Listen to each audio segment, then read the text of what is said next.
itu hampir setiap hari bertemu dengan Nabi, tidak berbuat sesuatu kecuali instruksi dari Rasulullah SAW.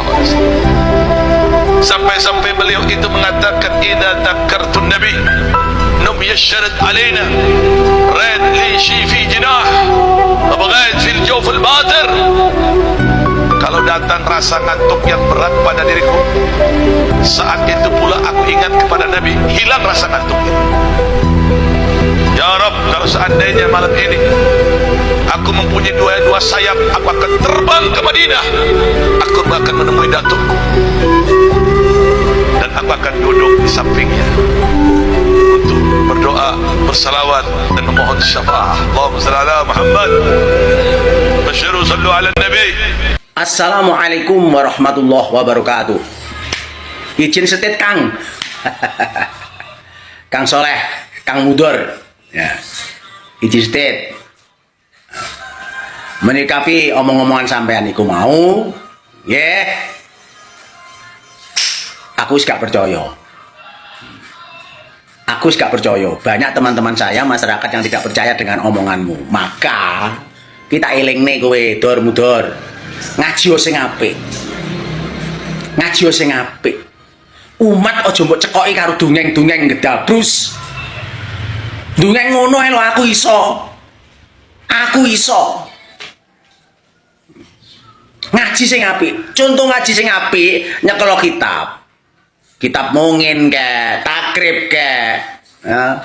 Kitab tanbih ke. Ya, kitab matan apa kono sing penak-penak kuwi. Lek tasawuf ya kitab-kitab apa kono Tanbihul Ghafilin, kitab hikam. Ngono kuwi ae. Tak rungokne tenan kuwi berarti ngaji kamu mampu berarti. Ora dongeng gedabrus ngono kuwi. Ya. Wis gak payu dongengmu gak payu. Untuk sekarang wis gak laku. Nek memang kowe pinter tenan iso ngaji, ngaji yo kitab yang sudah ada, yang sering dipakai di pondok pesantren. Kuwi engko tak rungokne, Kang, kamu Dor, engko tak rungokne. Lek trimo pamer mbahmu, pamer bapakmu, pamer datukmu, ngono wis. Wis kene sing percaya karo cangkeme Pur Kabeh. Sadar kamu. Kalau kamu memang benar-benar meneruskan perjuangan Rasulullah, ya, ngaji sing apik. Bikin jamaah itu dengan akhlak yang baik. Bikin jamaah itu tambah-tambah imane. Bikin jamaah itu tambah takwane nang Gusti Allah piye. Aja dicekoki karo dongeng-dongeng sing gak pate masuk akal. Kene gunane. Bukan berarti saya nggak percaya dengan dongenganmu itu, enggak. Dampak yang mukhibinmu itu enggak ada. Dampak yang bagaimana? Dampak yang meningkatkan keimanan, takwane lu renek. Bro, paham? Nek memang sampean niku pinter, kitab ngaji sing apik. Engko tak rungokne. Meno? Kalau kamu memang betul-betul ada ada semangat untuk membangun Indonesia, ngaji sing apik, ora usah dongeng-dongeng datuk sampean. Wis gak payu. Apalagi teman-teman kamu itu sok gampang dongeng tarim kebagusannya tarim, keindahan tarim. Wis gak payu. Gak logika blas. Kanca-kancamu sing sering dongeng tarim kono kuwi lho wong uripe lho ning Indonesia. Golek badokan nang Indonesia, ya rabi nang Indonesia, bahkan sedikit ada temanmu mangan apeme tanggane iki ya nang Indonesia. Matek nang Indonesia, dikubur ya nang Indonesia. Nenek sampean selalu membangga-banggakan tarim, mulya nyang tarim kono. Mulai. Logikane kan ngono. Gitu loh. Kalau memang sampean punya kepedulian yang tinggi kepada Indonesia, kepada tanah kelahiranmu umpamanya, ngaji sing apik, bikin masyarakat itu tambah imane, bikin masyarakat itu tambah takwane, bikin masyarakat itu tambah takut kepada Allah, itu gimana? Itu berarti sampean mewarisi ilmunya Rasulullah Shallallahu Alaihi Wasallam yang kau klaim sebagai mbahmu. Ning aku ora ngandel. Gitu loh. Nek awakmu ngaku-ngaku zuriyah Rasulullah, yo cangkeme nek omong sing apik, dalam arti cangkem sing apik kuwi gawanen umatmu iku lebih takwa kepada Allah itu gimana? Ya. Akhir-akhir ini selama ini yang saya dengar itu kabeh-kabeh kanca-kanca itu omongan gedabrus kabeh yang tidak ada nilai ilmunya, belas sama sekali tidak ada. Gedabrus. Sehingga bagi saya itu bukti bahwa para kabib itu betul-betul bukan dzurriyyah Rasulullah. Saya tidak perlu pakai tesis-tesis seperti Imaduddin. Saya tidak perlu pakai tes DNA. Tak nilai dari omongan itu gue wis bukan dzurriyyah Rasul. Omongan ini gak santun sama sekali. Lek dzurriyyah Rasul orang ngono kuwi. Gak ngono kuwi. Ora usah pamer wah. Habib Soleh itu hampir setiap hari ketemu Rasulullah ngono iki ora usah lah. Ora usah diomongne lah. Ngaji ya sing apik. Bukan berarti saya itu menghalangi hak sampean berbicara, ndak. Ini masukan ya Kang Mudhor, ini masukan. Jamaahmu ben pinter piye? Karena apa? Jamaahmu itu ada kelangsungan hidup. Kelangsungan hidup, mempunyai anak putu. Lek wis apa itu jamaahmu pinter ngaji, akhirnya kok anak bojone, anak putune kok diulang ngaji. Mergo ilmu itu kok nggonamu sing apik. Lek mbok cekoki karo dongeng-dongeng ngono kuwi meng anak putune apa arep dipangani karo dongeng. Dongeng yang tidak pernah masuk akal. Gimana? Tolonglah. Ya, berpikir yang cerdas. Berpikir yang cerdas. Tolong berpikir yang cerdas. Ya, kepada teman-temanku ya, kepada para kiai yang sedikit banyak ada yang mendukung para habib seperti Wafi, seperti Idrus Romli, seperti dan yang lainnya itu. Tolonglah komentar ketika ada habib berbicara yang tidak pernah membuat dampak baik kepada masyarakat. Tolong yo dikomentari, dituturi nek sampean seneng karo habaib. Contoh, ya, koncone Mudhor iku, sapa jenenge, mengatakan bahwa Indonesia ini milik Tarim. Kan begitu. Indonesia milik Tarim. Pulau Jawa milik Tarim. Indonesia itu Tarim kedua. Mungkin itu turono, aja meneng ae, Cuk. Masyarakat lama-kelamaan emosi nanti. Tuturono. Jangan dibuat gaduh. Kalau nggak mau nuturi habaib, tolong sampaikan kepada masyarakat kebenaran tentang pembicaraan-pembicaraan para habib yang tidak benar itu, tolong direvisi, disampaikan kepada masyarakat. Itu namanya berjuang, itu jenenge ngaji. Ngaji itu jenenge. Bukan berarti saya benci, tidak. Ora kok aku gedeng karo habib ngono iku ora. Karena perilakunya ini sehingga saya berkomentar semacam ini. Yang sangat sakit di hati saya yang tidak bisa dihilangkan itu Rizik itu. Kancamu iku Mudhor, Rizik itu dulu mengatakan bahwa Gus Dur itu buta mata, buta hati. Loh ngono kuwi menyakitkan, dan itu bukan cerminan Rasulullah. Tetapi banyak orang-orang kita, kiai-kiai kita ya, orang-orang Nahdlatul Ulama, cangkemnya menengahi. Mestinya kan juga komentar itu, dikomentari. Ini menyakitkan umat. Tapi nyatanya cangkemnya menengahi. Apa ngono kuwi?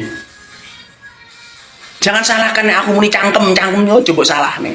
Karena saya cintanya kepada Habib cintanya kepada Gus Dur. Maka bila ada orang yang menyakiti Gus Dur, saya pasti marah. Lek jaring aku wong NO, Gus Dur dibuta matakan, dibuta hatikan. Ma'ruf Amin dibabi-babikan. Para kiai, para ulama dianjing-anjingkan, dibabi-babikan. Kok cangkemnya menengahi? Itu perlu dipertanyakan ke NO-nya. Habib Saleh Takbul itu hampir setiap hari bertemu dengan Nabi. Bilal bin Rabah, sahabat baginda Rasulullah Sallallahu Alaihi Wasallam, seorang sahabat yang paling disayangi oleh baginda Rasulullah Sallallahu Alaihi Wasallam. Setelah wafatnya baginda Rasulullah Sallallahu Alaihi Wasallam, Bilal jangankan bertemu, bermimpi pun tidak pernah. Sekelas Bilal ini datang-datang orang Tanggul, cerita tiap hari ketemu baginda Rasulullah. Emangnya siapa lo? Nggak ada lagi yang mau digibulin. Ya, nggak dapat amplop kalau nggak ngibul gitu ya. Jadi menurut saya ya, Habib itu sebenarnya orang yang gagal dalam mencari pekerjaan. Selain ceramah itu gagal. Jadi faktor-faktor inilah yang menjadikan mereka itu mencari uang dengan ceramah yang dibalut dengan agama. Disitulah letak kebodohan itu. Jadi Habib itu bukan bikin pinter, malah bikin goblok jamaahnya. Jadi secara halus, pelan-pelan, jamaahnya itu dibikin bungu, otaknya nggak cerdas. Kecerdasan otaknya itu hilang. Mudah sekali mereka itu dibikin jongos begitu. Di negeri ini itu lahan basah buat mereka. Jadi lama-lama para muhibin itu hatinya tertutup untuk bangsa ini. Nah inilah tujuan mereka. Ini tujuan mereka. Kalian tahu apa tujuan mereka selanjutnya? Mereka itu ingin merebut bangsa ini tanpa mengeluarkan darah dan keringat. Saya mau ngomong dikit. Iya, siap. Iya. Assalamualaikum buat semuanya. Iya. Untuk jadi orang soleh itu banyak caranya. Di zaman kita yang paling gampang itu, jadi orang soleh, cerdas, waras, jangan pernah jadi mukibin. Atur nuhun. Tak tambahin. Ketika suatu masa Rasulullah Sallallahu Alaihi Wasallam ditanya oleh sahabat, ya Rasulullah, ayul muslim khair, seperti apa ciri orang Islam yang baik? Baginda Nabi tidak mengatakan bahwa orang itu adalah setiap tahun naik haji, setiap hari puasa, atau kemudian setiap hari bertahun-tahun i'tikaf di masjid. Tetapi jawaban Nabi cuma dua simpel. Yang pertama tut'imut ta'am, memberi makanan. Yang kedua wa afsus salam liman araf tawalam ta'rif. Jadi orang yang suka bersedekah, orang yang suka memberi seperti Kiai Haror ini muslim terbaik untuk saat ini. Sadarilah wahai para kiai, jangan jadi kiai pelit. Kiai pelit itu cenderung menjadi jongosnya Habib. Sekali lagi, ciri kiai pelit akan setia menjadi jongos Habib. Oleh karena itu, lepaskan Habib dari pikiran kita. Kita bangsa yang merdeka, keturunan Biar jelas urusan nasab, selesaikan dengan debat. Saya mau tanya debat tentang apa ini? Karena kaum Balawi ini menguasai tiga hal. Satu, nasab. Katanya mereka nasabnya nyambung ke Rasulullah. Yang kedua, sejarah.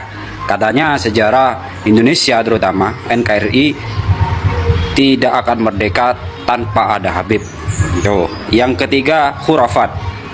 Khurafatnya Habib yang katanya rantai emas, yang katanya Fakih Muqaddam itu Tajul Arifin segala macam, pokoknya bisa menembus rantai apa gitu. Ini tentang apa? Karena percuma debat dengan kaum-kaum kalian, kaum-kaum Ba'alawi, Wajongo Suhu, itu tidak akan selesai. Karena bukan kebenaran yang dicari, tapi pembenaran. Kalau debat dengan orang yang hanya mencari pembenaran, itu tidak akan selesai. Ila yaumil qiyamah tidak akan selesai. Karena sudah bukti nyata. Debat waktu itu, masih ingat, Guru Gembul datang ke Robito Alawiyah untuk mencari kebenaran dengan pengetahuan-pengetahuan yang beliau ketahui.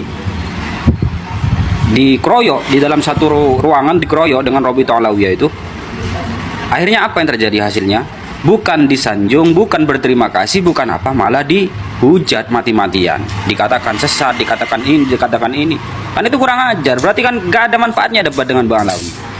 Jadi hanya itu saja framingnya. Meskipun apa, nanti yang dilontarkan kitab Syamsul Dhuhiro, kitab Jauharus Syafaf, kitab Al-Ghuror itu kitab yang nggak jelas karena sumbernya nanti pasti mentok ujung-ujungnya di kitab Burqatul Musyikoh. Yang saya kaji dan kiai-kiai lain kaji, kitab Al-Burqatul Musyikoh ini adalah kitab yang bermasalah, kitab yang sumbernya tidak diketahui, sumbernya tidak valid, yang dikarang oleh Habib Ali Asyakron. Ya, contohnya di dalam kitab Al-Burqatul Musyikoh katanya Tajul Arifin Imam Faqih Muqaddam itu suatu ketika berjalan di suatu jalan, kemudian ada yang bertanya kepada Faqih Muqaddam, apakah kalau dibahasakan, apakah Muhammad bin Ali Ba'alawi itu anaknya Allah, katanya yang bertanya itu. Kemudian Faqih Muqaddam menjawab, anallah, aku adalah Allah. Itu kan perkataan yang tidak bisa ditakwil, berbeda dengan Imam Al-Hallaj.